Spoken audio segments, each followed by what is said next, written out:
Welcome everyone to the next episode of the Care CEO Success Stories podcast. My name is Adam James of Springup PR, and during this podcast, what we do is have guest care CEOs on who will celebrate and showcase and talk about what they consider their single biggest achievement. Now, I know that we've been doing these episodes, there's more and more of you who are listening in, so please do the nice things, that give us a like, even give us a review. All these things will just help spread the word, and particularly to the care sector, which I know that you are all dedicated to. So to be clear, our special guest today is Helen Davies-Parsons. She is CEO of Dormy Care Communities, which has 4 care homes around the UK. And Helen is going to be talking about how she launched the first care home for Dormy Care Communities back in 2015, what she learned, how she did it, and then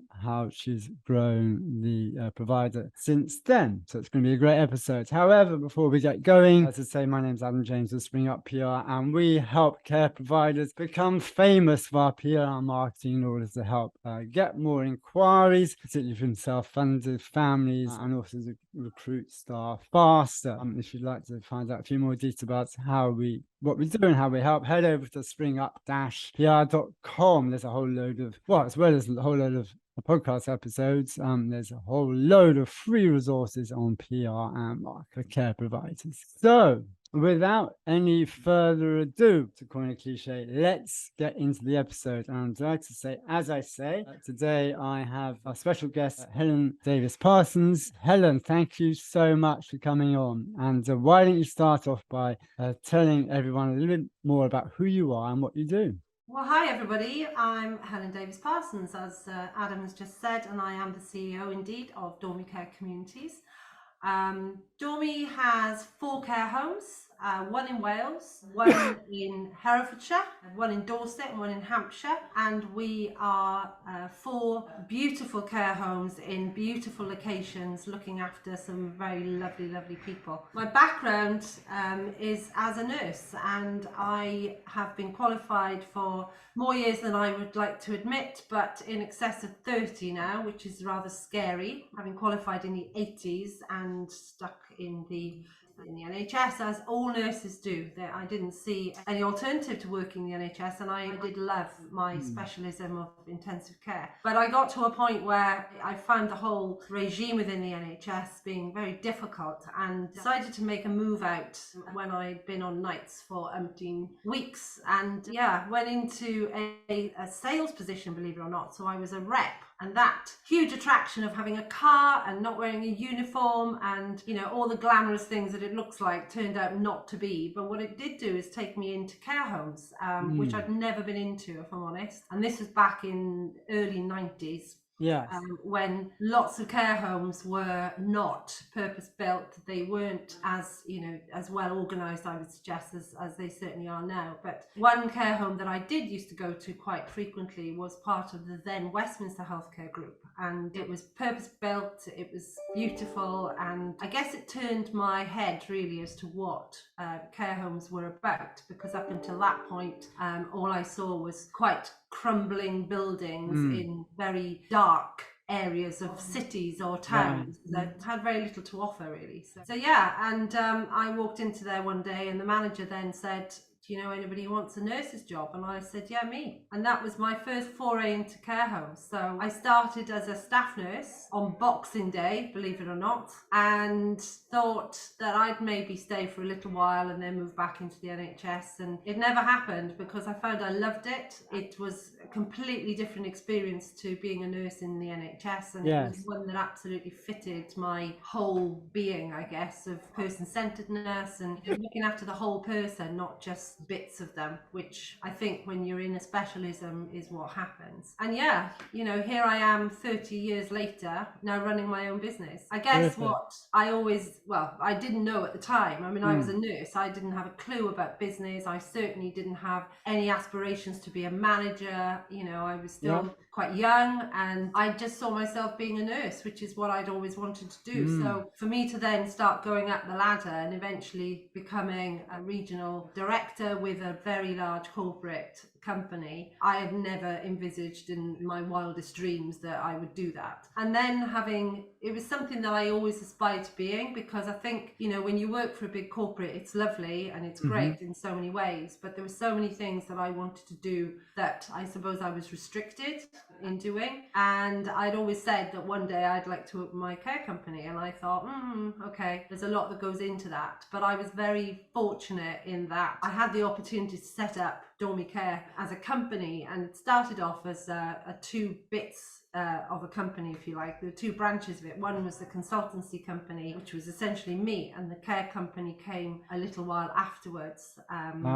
So you set up the consultancy first. You were like a consultant for the care sector, is that right? Yeah, not for very long, I have to say. I missed being part of my own team. And whilst I loved doing the consultancy part of things and supporting other businesses, what I really wanted to be doing was supporting my own. So I guess if there was ever a catalyst, that was the final catalyst that made me want to do it, I guess, even more. Yeah, I see. And were you consultants in the care sector? Yeah.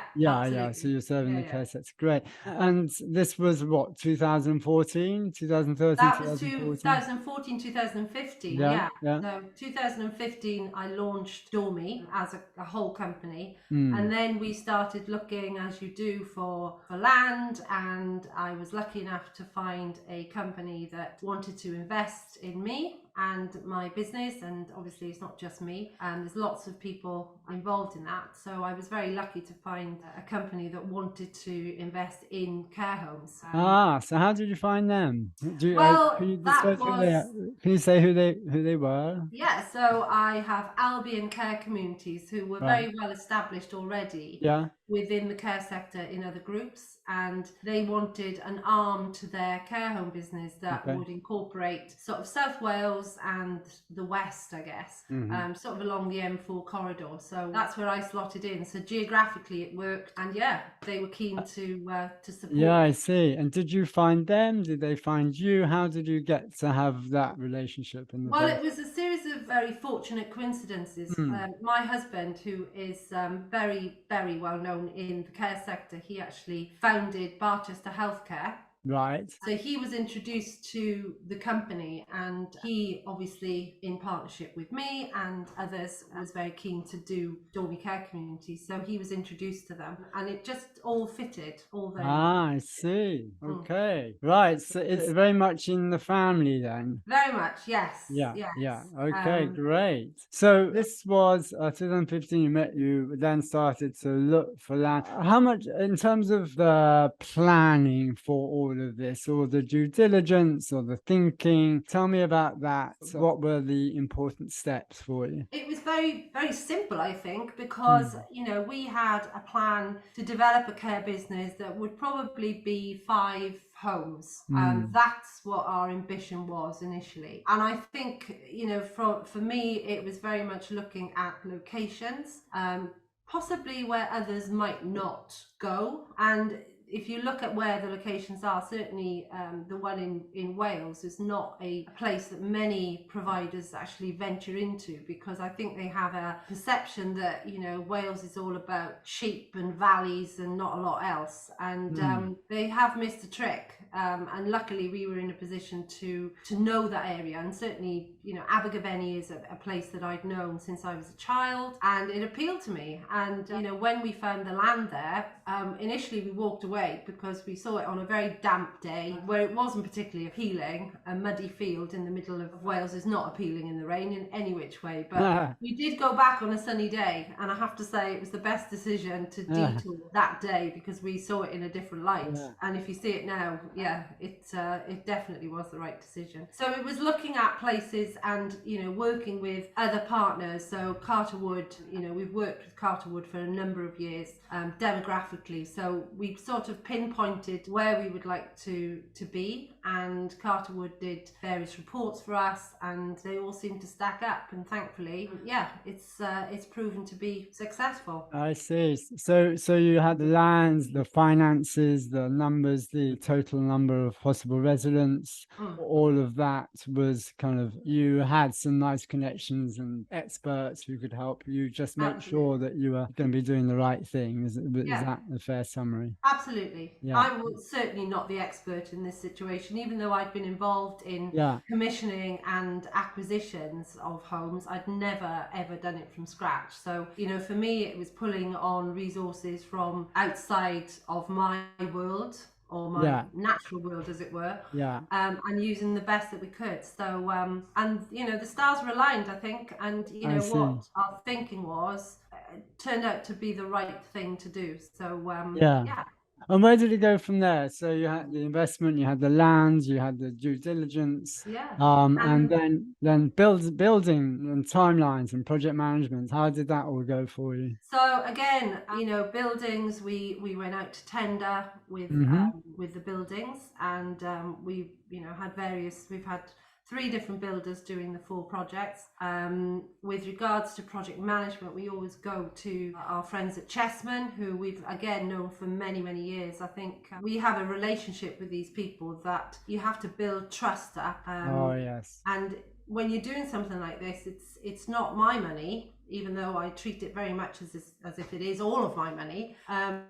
But you have to work with people you trust and people who trust you. So, you know, all of the people we worked with, other than the builders who we didn't actually know before, obviously we started working with them, but they had a reputation and they had a track record. But certainly our project management team, and then people like our interior design. I mean, I've worked with interior design, Kelly Wilson Interiors, a number of years throughout other businesses and other projects. So again, we pulled in the people that we trusted, and we grew to you know, build these beautiful buildings. And again, you know, with suppliers, we looked around for the best products that we could, and we committed very early on that we would be quite advanced with regards to digitalizing the care homes as well. So we very much looked at building them that they would be fit for the future, regardless of what came. And I think what I've learned along the way is everyone we've done, we've learned something from, and we would always put that into the next one. So,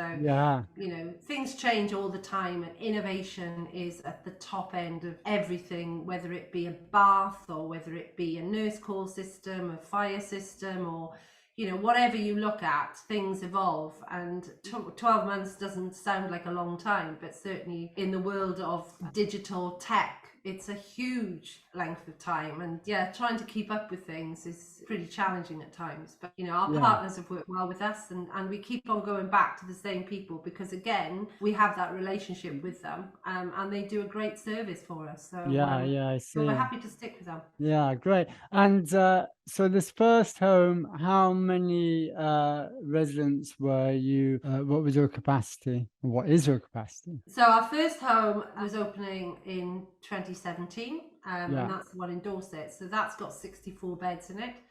Built on the site of an old school. Actually. Sorry, that was your first one. I thought it was.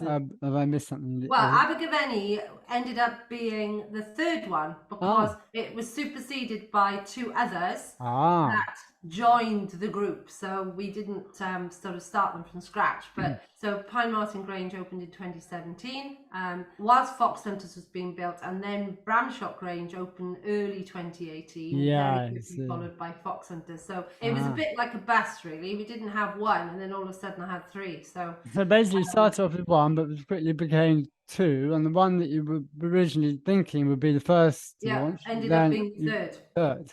So you purchased the other 2 homes. Is that right? we joined two companies together, so they became part of Dormy. Yeah. I see. Okay. And So yeah. how did you choose them? What was the Well, they was were the already process? connected to us Right. quite tenuously through Albion, Okay. I and see. they had another operating team at the Right. time that it was just decided that it made more sense for us to co-join. So we did, and initially we ran sort of the two companies, you know, alongside one another, bearing in mind that Dormy, as it was, didn't have an operating home at that time. So we rebranded and brought them into the Dormy family immediately, or as quickly as we could. I see. And we didn't look back really, because I think it was the right time to do it. It was the right thing to do it very quickly. And I think we embraced, or everybody embraced, the Dormy vision and values very, very early on. So yeah, very quickly went from 1 to 3, 3 in the space of a year. Yeah, I see. So, right, it was very much in parallel rather than a linear development from the start. So, starting a home from scratch, lands, building it, then 2 positions, mergers, and then it sounds as though everything went really well, but there's always hiccups and glitches and things. Always hiccups. So tell me some of those. I'm sure you probably have learned from those. Tell me, if you don't mind, some of those things that didn't go so well. I thought, I wish I thought about that or done that more carefully, or all those kinds of things. Well, as I said, Adam, you know, you learn as you go along, and I can't say that anything was a disaster. If I'm honest, we had lots of challenges, weather being one of them. We had one situation where a built furniture company went up in smoke with all of our furniture, our bespoke wooden furniture in the building. So that was a bit hairy. And in fairness to them, they came right back, and, you know, even with everything that they had to deal with, they did come up with the goods on time for us. So that was difficult. I think trying to deal with, you know, some of the day-to-day things that, you know, we had a flood in one of the homes, that just one of those things. Right. We had a very interesting roof on one of our homes that it's on the top of a hill. So the weather, when I say the weather, you know, the slightest breeze would be blowing these things, and the contractors were cursing the architects, I can tell you, as to the complications that the roof presented them. Sure. Yeah, but I think all the well, I think, you know, if I've learned anything, you know, don't compromise, stick to your knitting, and just work with people.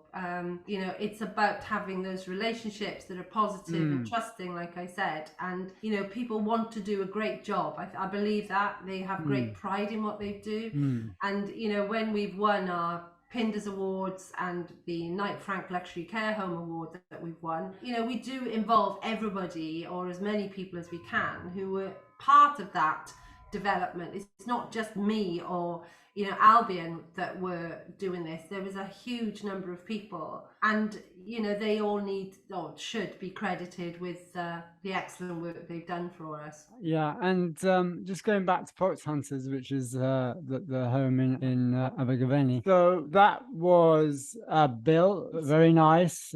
We know that, and then, you know, starting to bring in residents and the recruitment and the team and recruiting and launching.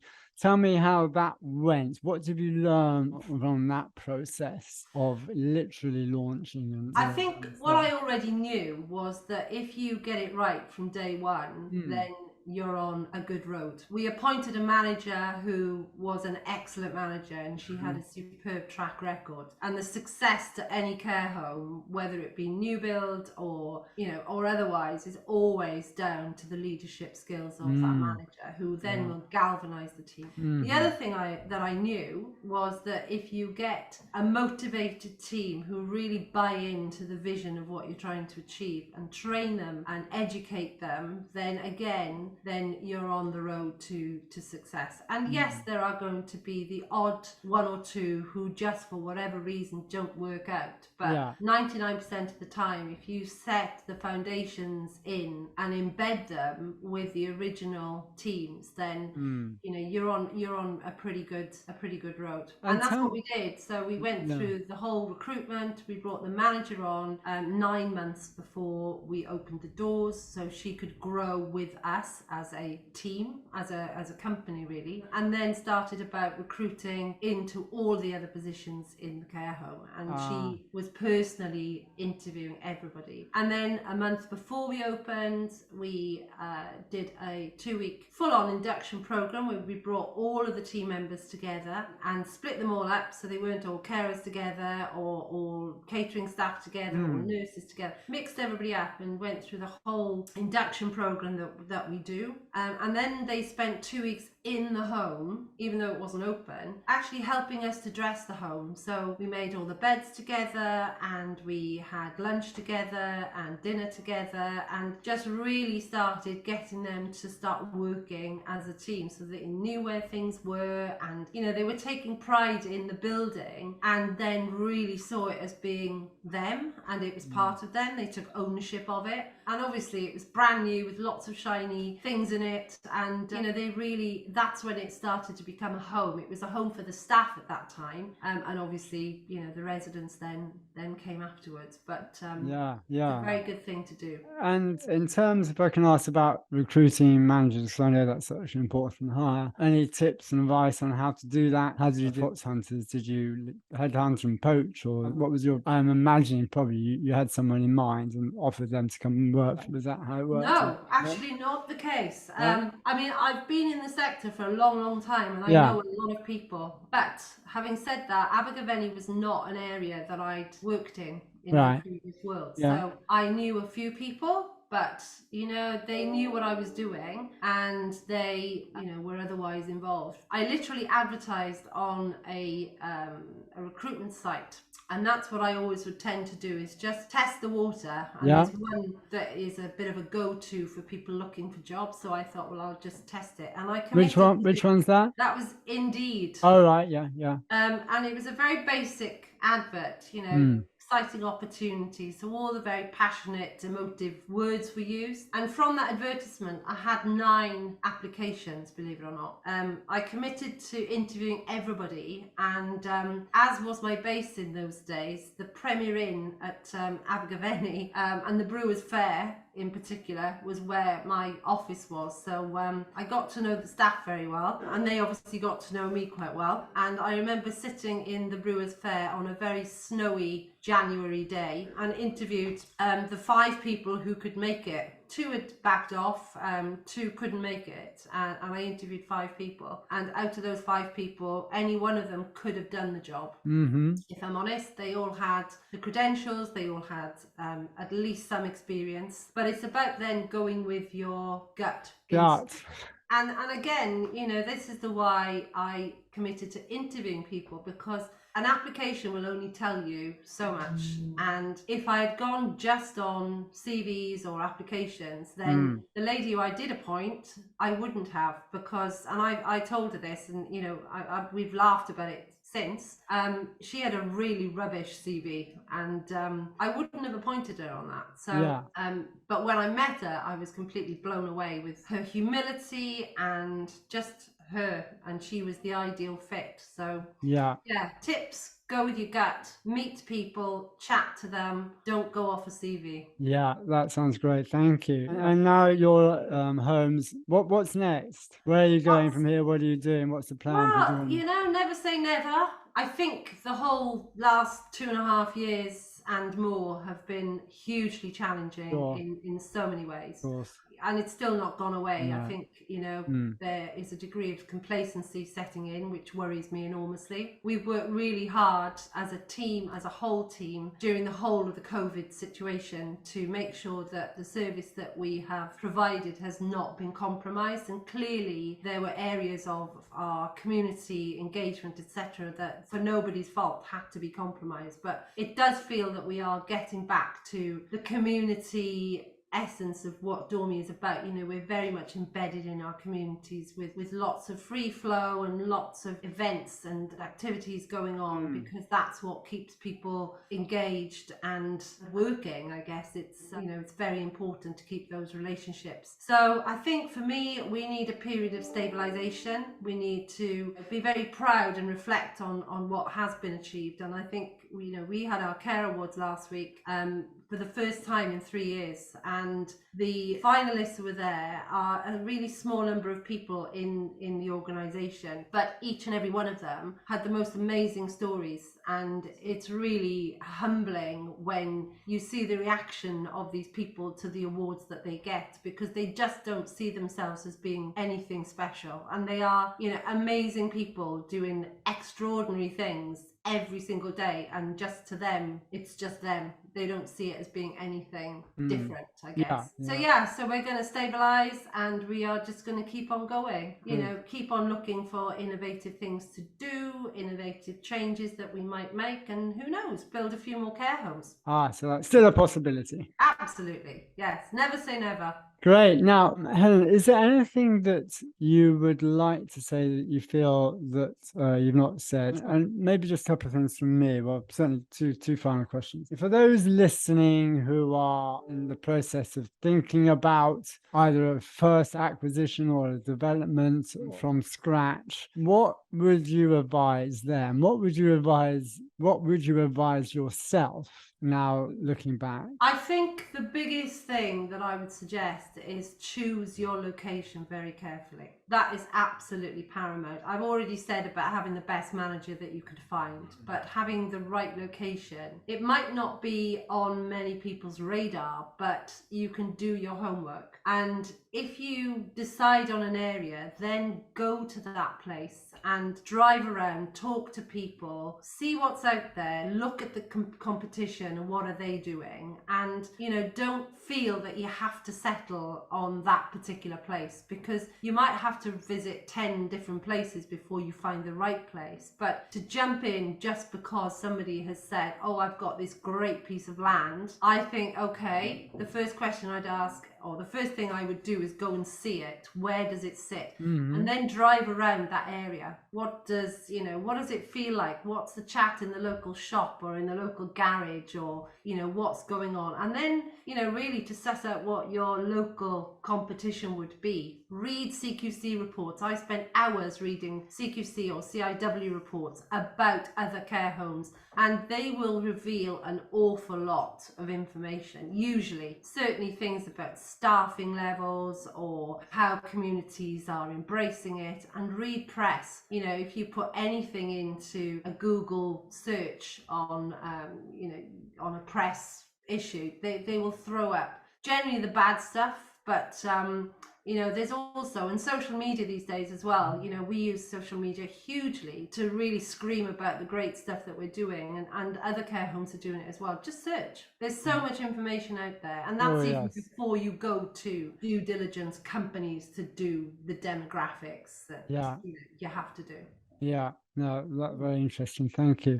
Helen, thank you so much. Now, finally, if people would like to get in touch with you, how can they do that? Well, they can either go on the website, we've got an inquiries at Dormy Care Communities, or they can go through you, and I'd be happy to share my email address, and I'm also on LinkedIn. Get in touch whichever way. Great. Helen, thank you so much for your time, and thanks so much for sharing your experience on the Care CEO Success Stories podcast. Thanks.